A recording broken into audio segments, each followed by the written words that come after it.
Prince Andrew, the Duke of York, issued a statement in tribute to his mother. He said, "Your Majesty, it has been an honor and privilege to serve you." Buckingham Palace is in shock after Prince Andrew reportedly read the late Queen's final will. For years, people wondered what she left behind and who would get her fortune. Now, surprising details are coming out, and the royal family is not happy. Some say her will could change everything, and others fear it may cause problems between King Charles and Prince William. Did the Queen's final wishes bring trouble? And what does this mean for the future of the monarchy? Join us as we uncover the details of the late Queen Elizabeth's final will and the truth behind this royal mystery. The will that shook Buckingham Palace. Buckingham Palace was silent. The kind of silence that fills a room when a life-changing moment is about to happen. And every royal family member sat tensely, with their eyes fixed on the envelope resting on the table. Inside it was the last will of Queen Elizabeth II, a document that could change everything, and with a reign lasting for 70 years, her wealth and possessions were immense. This great hall has provided me some of the most memorable events in my life. But this wasn't just about money. It was about legacy, power, and the very future of the monarchy. Now everything was about to be revealed. And of all people, Prince Andrew stood at the center of it all. He was the one to open the will and read it aloud. There is no good time to talk about all things associated. However, this choice surprised many. Shouldn't King Charles be the one to do it? Or perhaps Princess Anne? Because of her unwavering duty? Keep watching to find out. Prince Andrew stood at the center of the room, holding the sealed envelope that contained his mother's final words. He was not the person anyone expected to read it. Yet here he was. The room was so quiet that even the sound of his breathing felt loud. He looked around, seeing the anticipation in everyone's eyes. Charles was sitting stiffly with his hands clasped together. Anne kept her expression calm, but the slight movement of her fingers tapping against the armrest gave away her nerves. William and Kate sat close together, their faces unreadable. Harry was there too, but his expression was harder to read. You do it for other members of the family.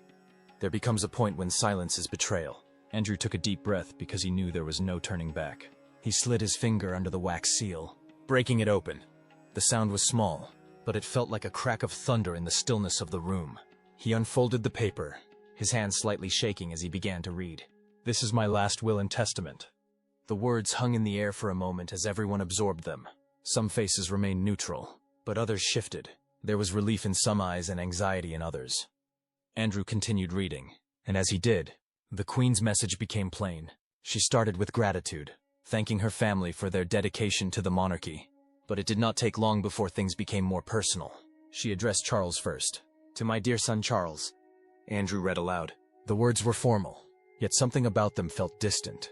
The Queen had entrusted Charles with Windsor Castle, which was expected. He had been prepared for this role all his life, so there were no surprises there. Charles remained still, though his jaw tightened slightly. Andrew could tell that his brother was waiting for something more.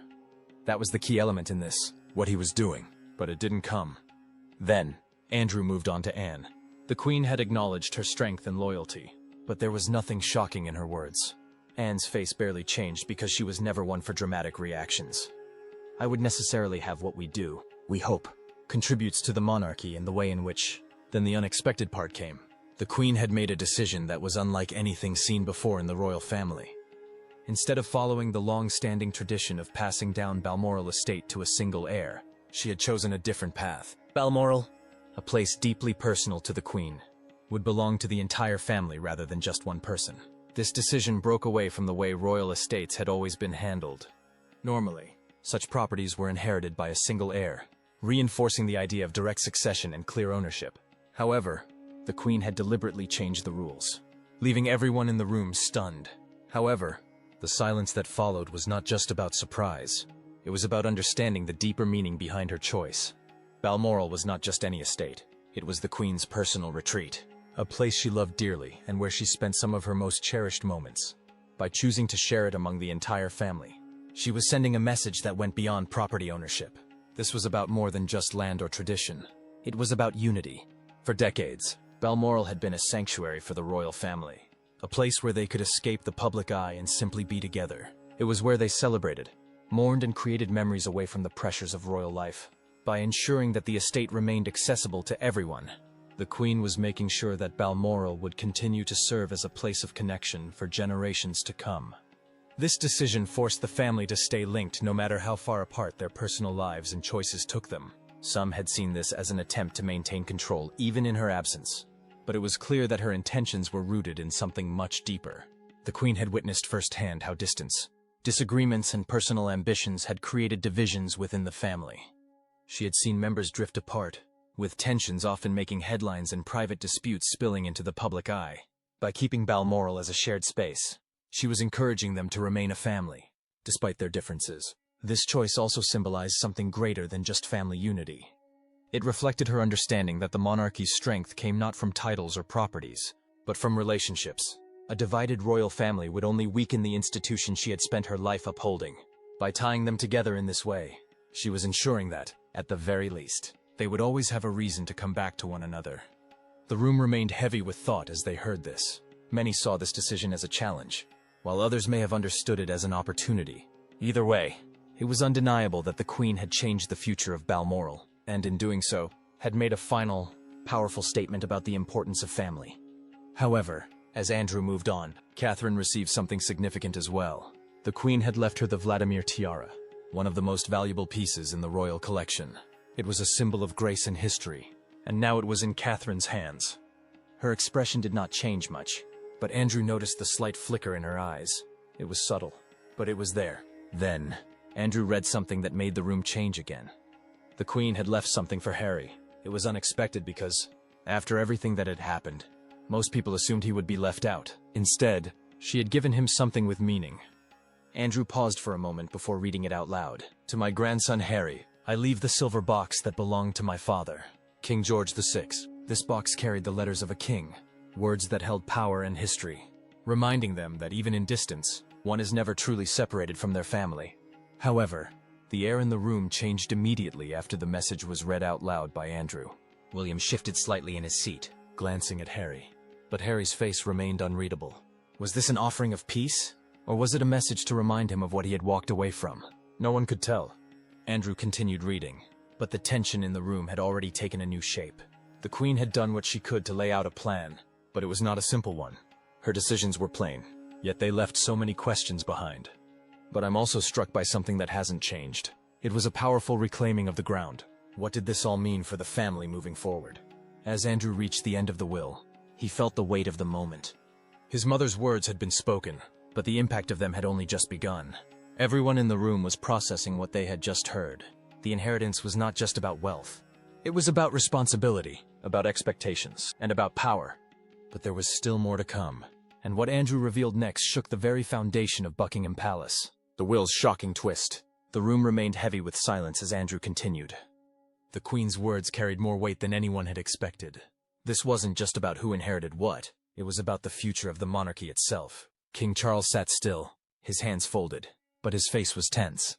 He had spent his whole life preparing for the crown, yet now, his mother's final decisions were putting everything into question. Andrew cleared his throat and continued reading. The next name mentioned in the will was Princess Anne. As the Queen's only daughter, everyone expected she would receive something not quite significant. The Queen had always spoken highly of her, and many believed she saw her as a of strength in the royal family. Andrew read aloud, "To my beloved daughter Anne, I leave Sandringham Estate." Anne's expression remained calm, but a hint of surprise flickered in her eyes. Sandringham was one of the Queen's most treasured properties. It was where the royal family gathered for Christmas every year. But before anyone could dwell on that, Andrew moved on to the next part. "To my youngest son Edward, I leave Bagshot Park, with the hope that he continues his quiet but essential work for the crown." Prince Edward had always been in the background, never stirring controversy. He had remained loyal, taking on more royal duties in recent years. But this gift was more than just a residence. It was a message. The Queen wanted him to play a bigger role in the monarchy's future. But then something unexpected happened. Andrew, who stood at the head of the room, holding the document in his hands, had already gone through the first part. But there was still more. And as he continued reading, everyone in the room felt a growing tension. The first part had already shaken them. Yet this next part was even more surprising. King Charles sat stiffly, his hands gripping the arms of his chair. His expression was unreadable, but his tightened jaw and the way he tapped his fingers on the wood gave away his frustration. He wasn't happy with what he had heard so far. He had expected control. He had expected to be the one making all the decisions. Yet it seemed the Queen had set things in motion that he hadn't planned for. He had inherited Windsor, but was that enough? The Queen had chosen to split Balmoral, and that alone had changed everything. Now, what else was coming? Anne, who was sitting beside him, was calm and composed, but her posture had changed. She wasn't someone who showed much emotion, but she had been surprised when she was given Sandringham. She had spent her entire life dedicated to the royal family, yet she had never expected something so significant. It wasn't just a property, it was a statement and a responsibility. William, who sat beside Catherine, had a neutral face, but his eyes were sharp. He was trying to process everything. But he also knew this wasn't just about him. This was about the future of his children, too. He glanced at Catherine, and she remained still, absorbing every word, knowing that whatever came next would shape their family's destiny. Andrew took a deep breath and turned the page. Then he read out the next part, and it was about Harry again. I want Harry to take good care of the ceremonial sword of King George VI. The room fell silent. It was like a bomb had dropped. Harry hadn't been in the family's inner circle for a long time, and a large part of it for the family, but also the British press and numerous other people was like, he had chosen to leave. Yet here he was, still being included. The ceremonial sword was no ordinary object. It wasn't just a decoration. It was a symbol of strength, history, and royal duty. It represented the values that had shaped the monarchy for generations, and now the Queen had given it to Harry. William's face hardened. He had tried to remain composed throughout the reading, but this was too much. His hands clenched into fists, and he struggled to hide his anger. Harry had walked away. He had abandoned his royal duties, yet he was still being given something so meaningful. William couldn't understand it. Charles was just as unsettled as his son William. His usual composed demeanor was breaking. The sword was a sign of trust, a recognition of duty. But Harry had turned his back on that duty. Was giving him the silver box not enough? Why would the Queen give him something so important? Anne, however, remained still. She had seen many conflicts in the family over the years, and she knew better than to react. But even she couldn't deny the weight of this decision. The sword was more than just a gift. It was a message. And Andrew didn't dwell on it for too long as he continued reading, ignoring the whispers in the room. To my great-grandchildren, Prince George and Princess Charlotte, I leave not only the treasures of our family, but also the knowledge I have gained over the years. Catherine took a deep breath. She had been waiting for this moment. She knew the Queen had always been fond of George and Charlotte, but this wasn't just about gifts only, but about passing on a legacy. The Queen wasn't just leaving them material things. She was leaving them wisdom, guidance, and expectations. She was making it clear that they had roles to play in the future of the monarchy. This was bigger than the titles or estates. It was about shaping the next generation. William felt the weight of it too. Worried or her legacy to be that. You know, William and or Harry, he wasn't just raising his children. He was preparing them for something much bigger. The monarchy's survival depended on them, and the Queen had made sure they understood that. Andrew turned another page. To my great-grandson, Prince Louis, I have left a letter written by hand. A letter for you to learn from, to guide you as you grow. It was a simple letter, yet it carried so much meaning. Louis was still young, but the Queen had thought about him too. She knew that one day, he would have questions. One day, he would need guidance, and she had left something just for him. Catherine felt a lump in her throat. The Queen had always been thoughtful, but this letter was something personal. It was something Louis would one day hold in his hands, knowing that his great-grandmother had written it just for him. The room remained silent. Everyone was still processing what they had just heard, but Andrew wasn't finished. Andrew looked around the room before turning the final page. There was still one last thing. To my son, King Charles, I leave my private collection of letters, diaries, and personal writings. These are not for the public. These are for you to understand, to reflect, and to remember. Charles blinked. He hadn't expected this, and they see their future being totally destroyed. The Queen had left him most of her private thoughts, the words she had never shared with anyone else. These writings held her fears, her hopes, and her reflections on the monarchy. They were the deepest part of her. And now, they belonged to him. Charles swallowed hard. He had spent his entire life preparing for this role. He had waited decades to become king. But now, as he sat there holding onto these words, he realized something. His mother had always known more than she let on. She had been guiding him, shaping him, preparing him for this moment. And now, even in her absence, she was still leading him. The room remained quiet, and everyone was lost in their thoughts. The Queen's will had done more than just divide her possessions. It had revealed her final decisions. It showed her faith in certain people and her doubts in others. It had left some feeling honored and others feeling betrayed. But the reading wasn't over yet. Andrew's voice broke the silence. There is one last part of the will, and that was when the real shock came. The weight of legacy. As Andrew finished reading the last part of the will, the room was engulfed in a profound stillness. The weight of the Queen's final words settled over everyone like a quiet storm, impossible to ignore. The air was heavy, not just with grief, but with the realization of what had just been spoken. These were not just formalities or routine legal statements. These were the last wishes of Queen Elizabeth II, a monarch who had dedicated her entire life to duty, service, and the unity of her family and country. Now, in her absence, her words were more powerful than ever. Andrew's hands, still slightly unsteady, carefully folded the last page of the will. He placed it gently on the table as if even the paper itself carried the weight of history. His eyes scanned the room, taking in the faces of the royal family. His voice was slow and deliberate, but also having that connectivity and family life, I believe. But they are now being successful in their own right, ensuring that every word was absorbed. The Queen's final request was not about wealth, titles, or possessions. It was about something much greater. It was about unity. She had hoped that despite the tensions, disagreements, and wounds of the past, her family could find a way to remain strong together. She wished for them to seek peace instead of conflict, to show resilience in the face of adversity, and to embrace the true meaning of service, not as an obligation, but as a privilege. Her life had been defined by these principles, and in her final message, she urged her family to uphold them. These were not just words meant to be heard, they were meant to be lived. The message struck deep as each of the royal family was lost in their own thoughts and felt the weight of her request. For years, tensions had simmered beneath the surface.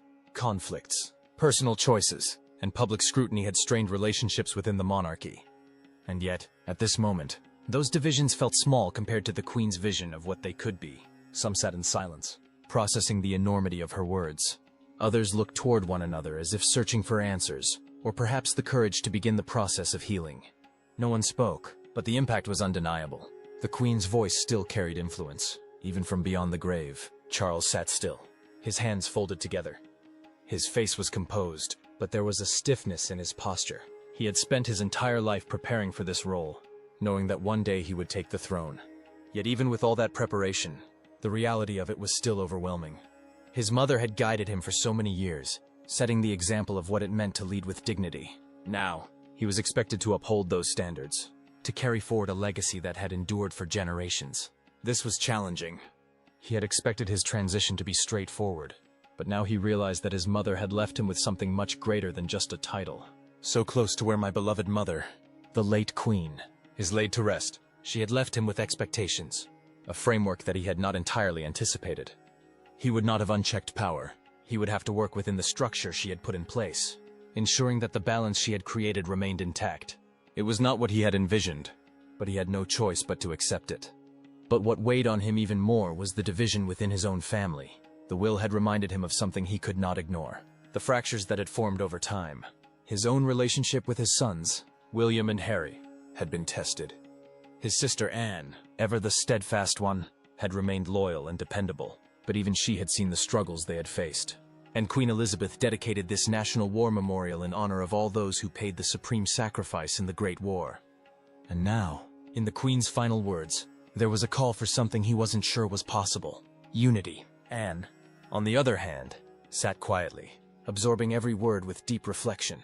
She had always been the one who expected little, who worked tirelessly without seeking the spotlight. Her mother had trusted her with Sandringham, and while it was a great honor, it was also a heavy responsibility. But that was the kind of duty Anne had always embraced. She had watched her mother rule with grace, never allowing personal feelings to interfere with the bigger picture. Anne understood that more than anyone. Yet, as she sat there, she could not help but think about the moments they had shared. The quiet afternoons spent riding horses together. The long conversations about tradition, about what it truly meant to serve. The Queen had not been one to express emotions openly, but Anne had always known how much she cared. And now, without her, it was up to them to hold everything together. For Catherine, the realization was just as powerful. The Vladimir tiara was now hers, a symbol of grace and continuity. But more than that, it was a sign of what lay ahead. The Queen had not chosen her lightly.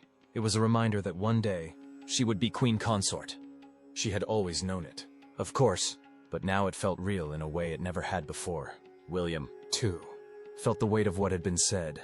He had known his grandmother as more than just the Queen. She had been his guide and his mentor. From a young age, he had been taught the values of service and duty, and he had always looked up to her strength. But as the words of the will settled in, he realized something else.